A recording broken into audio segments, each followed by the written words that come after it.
What's up, champions? Welcome back to Jet Surfing Nation, your place where we test and review different eFoils and jet boards. Today on this sunny day in Cascais, Portugal, we are going to show you the exciting new product called Hydroflyer.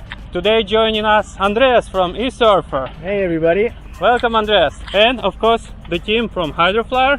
Welcome guys. Hey guys. Hey, nice to be here. Yeah, and Olaf. Aloha from Poland. Hi Olaf. Welcome. Are you ready guys? Yeah, Let's do it. Let's go.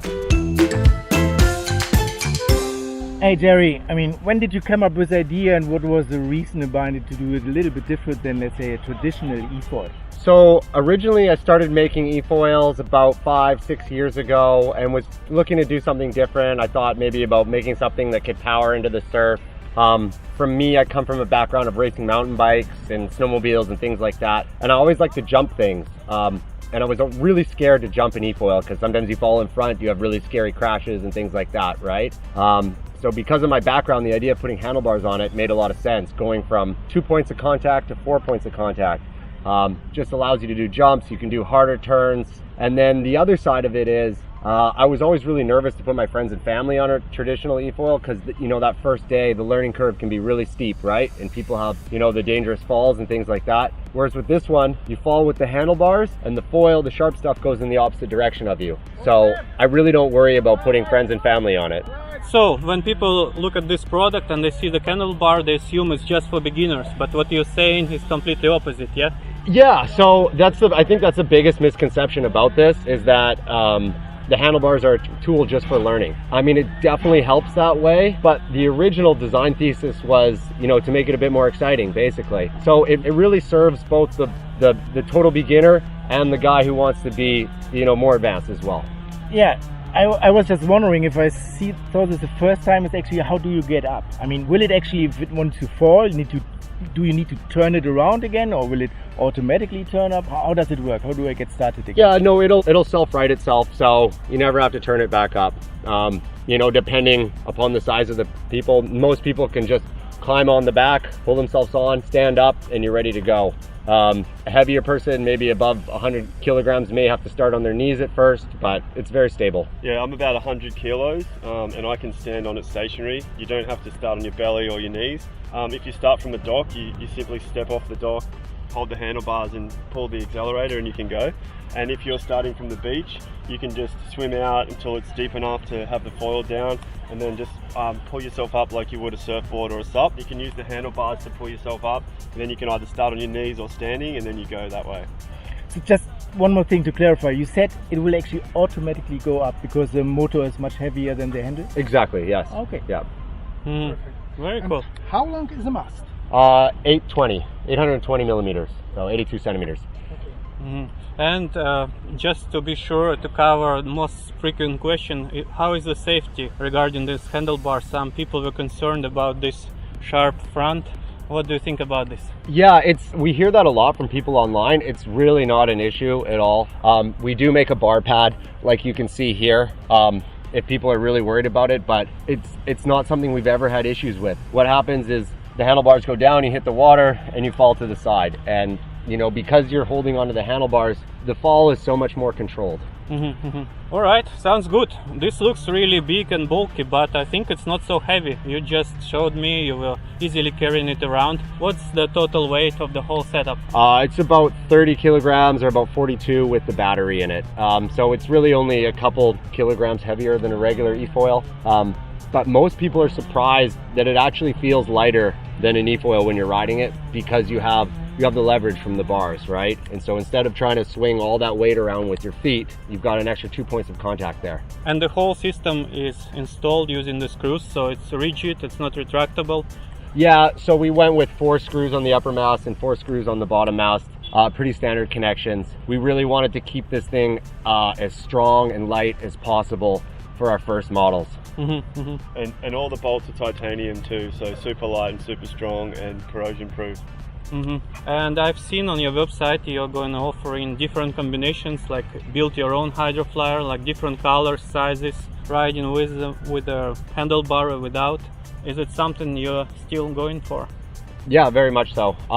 The next one that will be coming out is our smaller sport board. So it's about 2 feet or 60 centimeters shorter. About here off the nose, and then comes back around here. So it's a sport version. We'll also have like a foot strap, so you can really do some extreme tricks on it as well. How many liters you will have? The smaller one I think is about 100 liters. And Yeah. this one? 150. So what kind of heavy people can start on product like this? Yeah, it actually feels a lot lighter when you ride it. When you guys are going to see it. But what's the maximum weight of the rider? We've got about 120 kilograms. After that, depends how skilled you are. If you're an absolute beginner, we wouldn't recommend it. But if you're good and you're over that, then you can still ride it. Sounds good, yeah? For example, I'm 85 now, and how long I can ride on one charge, on one battery? Of course, it depends on condition and the speed, but in average, We're getting how a long good 2 I can hours. use? 2 hours? 2 hours, yeah. With what speed? It's about 20 something kilometers an hour, 25 Okay. kilometers an hour. Yeah, this is a question. I mean, everybody gets with electric vehicles all the Yeah, time, right? So, you know, course. if we're doing demos and people are just kind of coming and going a little bit, you know, we've had 4 hours. Like if you're full throttle the whole time, it's going to be less than 2 hours. So And it looks quite durable. I've seen you've been on the trade show, riding it every day, jumping. So it still looks all right. Yeah, it's still working. yeah, we've been torture testing them for sure. There's definitely a lot more going on below the board than you see. A lot of people think, oh, you put handlebars on an eFoil. But because of the handlebars, you're able to put so much more stress on the whole unit. So we've had to do a lot of internal structure of the board. So it ties the top mast into the bottom. Because yeah, we've gone through about 5 iterations of this, and yeah, just the force you can put on the upper mast and making sure that all that force is transferred and not ripping anything out. Yeah, I have 2 more questions for the beginning before we come to the remote. First, if you have the smaller board, maybe you've tried it already with 100 liters, then I assume a heavier rider would also start laying and then kneeling and standing up, I guess? Yes, so for someone my size, I can start standing up on the smaller board. Someone like Tobi, my co-founder size, he definitely has to start sitting down on it and then get up and get going. I see. And is there an option actually to basically remove the mast and use it as a tradition? Yes, yeah, you can do that. I don't ever do that. I just prefer riding with the handlebars way more, but it's available. So would you use then the same remote control, or you are working on something different? And Yeah, we have a little handhold that you can attach it to as well. So maybe you can say a little bit more about this remote. Yeah, so this is our remote here.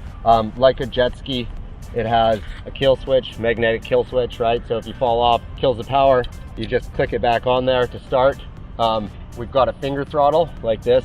It's got a lot of throw. So we have 3 power settings you can choose from, but because you have so much throw in the throttle, we just generally always put it on maximum power, and you can modulate it very easily.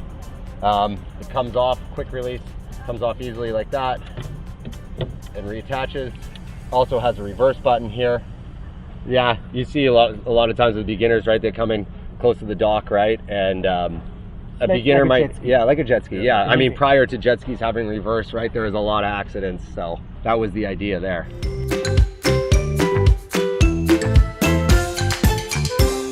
So what's your targeted audience for this product? Is it for rentals or more like for personal use or yacht owners? There's actually a few groups. We're getting a lot of interest from the rental centers. Obviously, it's easier to learn. We've seen the learning curve pretty consistently. Most people who've never foiled before, it's between 1 to 5 minutes that they're actually up on foil and learning. People who have foiled before, it's almost instantaneous. So the rental centers, obviously, they're looking for something safer and easier. It shortens the length that they have to teach someone how to eFoil. Like some of the other eFoils, the smaller ones, you have to start on your belly, then your knees, and it takes a long time, then it's dangerous. So like we see less falls as well. And then the people with super yachts, that's another one of our biggest clients. And then also, like Jerry was saying, extreme athletes as well. Like I think as the product comes to the market and people see actually they ride it and they see how high performance it can be, and you can do jumps. Jerry's done Supermans on them. He's trying to backflip it. So yeah, those are the kind of 3. And I think over time we'll see more extreme people riding it as well. Very interesting. Yeah, I like that you're introducing basically a new category to the sport, not just doing another eFoil, copying everybody else, but Yeah, completely new. We didn't want to be another copycat eFoil. There's so many of them on the market already. We wanted to bring something different and add value and help people learn to foil, because we both foil. We ride classic foils. I like to tow foil behind the jet ski on my classic foil. Jerry wing, and so we're foilers, and we want to help to bring more people into the sport. And so this is a good way to bring more people, because there's a lot of people on the shoreline wanting to try, but it looks so dangerous and they're kind of scared. So this is a way for them to learn more safely, and then they can progress if they want, or this is just super fun, as you guys are going to see when you ride it. It's fun in and of itself. It's a different thing, you know. And I heard about another setup that you will have a shorter mast with the engine right here. Yeah. What you can tell about it? Yeah, so in 2023 we call it the fin. It's basically a fin with a propeller. It's not a hydrofoil. So you can just scoot around on the water surface, and then it becomes like a motorized scooter on the water. So that's going to be for people who want to explore the coastline. If they want to come in, perhaps they're on a boat and they want to come into the shore for a day, they can just go straight up the shore. They don't have to worry about the water being so deep. And also for rental centers as well, if they're really scared, you can start them off kind of like training wheels. They get the feeling of it, the balance, and then when you feel like they're ready to progress, you can 4 bolts, take it out and put the hydrofoil on, and then it becomes a hydrofoil. And you can probably do the towing as well, yeah? Yeah, Tow Jerry. people. Yeah, this thing is so much fun to tow people with downwind. We just throw a rope right around the mast. We were in Hood River about a month ago doing tow-ins to downwinders, and a friend of mine was towing in. He'd ride the waves for a kilometer down. He came by, just grabbed the rope, don't even get off foil, and go for another loop. It's so much fun. And the handlebars really help there, counteracting the tugs you get from the rope and stuff like that. We were out in some decent sized waves, which I think you'd have a pretty hard time with on a traditional eFoil. So I'm just wondering, so it's not an eFoil, obviously. I was wondering, does it work very different from an eFoil? Because usually you go to your back to lift up and so on. Now you have something else. I mean, you do it by gas, or do you also it by shifting weight? I'd say it's a combination of the two, of throttle and weight shift, similar to a traditional eFoil. You can be really aggressive with the throttle for sure on this thing. The steering is weight shifting? Yeah, weight shifting, yeah. I steer mainly through my hands, weight shift I would say, kind of roll around like that. I come from a mountain biking background, so I ride, feet parallel like that. My co-founder he's an ex-professional surfer, so he rides a little more surf style like that. It's just personal preference, really. Mm-hmm. And given that it's also weight shifting, so you will also have different wings for different behavior, or are you focusing on one set of wings?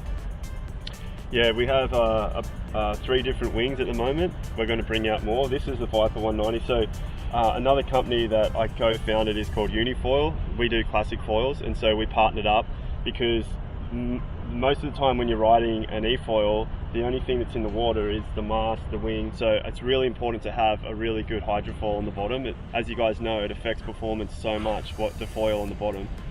So we partner with eFoil, and so basically it's modular, so any eFoil wing fits on the Hydroflyer. So we have the Viper 190, which is kind of in the middle. It's called a mid aspect, so it's more stable, and you can still turn it. And then we've got the Hyper, which is a high aspect, which is stable, and then we'll have a Vortex, which is just easy to turn and do jumps. I have a question about maximum speed with, for example, this setup with 180. What is the maximum speed? With the 190 there, yeah, I'd probably be about 40 kilometers an hour. With a smaller wing setup, you can get up to 50. The whole thing is very modular too. You can change a shim on the rear tail to really affect how the whole thing rides, right? So more forward pressure, you could have it so you're very much kind of just standing upright, cruising around, or more of a attack position if you want to be doing jumps and harder maneuvers as well. So it's all very modular and adjustable that way. Okay, sounds good. And your company is from Canada, so you're already starting shipping, right? And shipping worldwide? Yes, that's correct, yeah. Okay, sounds Yep, good. And we have an assembly warehouse in Canada, so that's our final QC. We put everything together. Jerry personally checks everyone. We don't send anything out that we haven't actually checked. Sounds awesome, yeah? I have a question about charging the battery. How long it takes to full charge the battery? It's an hour and a half charge for our battery. 90 minutes. Yeah, 90 minutes, yeah. Another question we get a lot is about the board. Why does it look like that? Why does it look so different than other eFoils? There's a lot of science behind it. It was designed by an America's Cup designer. And Jerry, do you want to talk a little bit about why we designed it the way we did? Yeah, so it's a PhD level hydrodynamicist who helped shape the bottom of the hull. So it really gets onto plane quite easily. It was actually specifically designed for kind of the air-water mixture flow underneath the board, and that's what gives it a unique shape. And then we took that and we scooped out the deck to give you a nice flat riding platform. Very stable in the back, so people can stand on it stationary. So you don't have to be moving to actually stand, get up and everything like that. And then also on touchdowns, because it's got a catamaran V-nose at the front, it really slices through the water and comes back up. Whereas a lot of other boards, once you hit, you're off. It just stops dead. So like, there's a lot of thought behind the board, the way it looks. Very interesting. Okay guys, I'm very excited to try it and to see how it works. And thank you so much for coming and showing it. I hope people will appreciate. Thank you. Appreciate Thank you very it. much. Thank you so much. Let's go. See you. Go.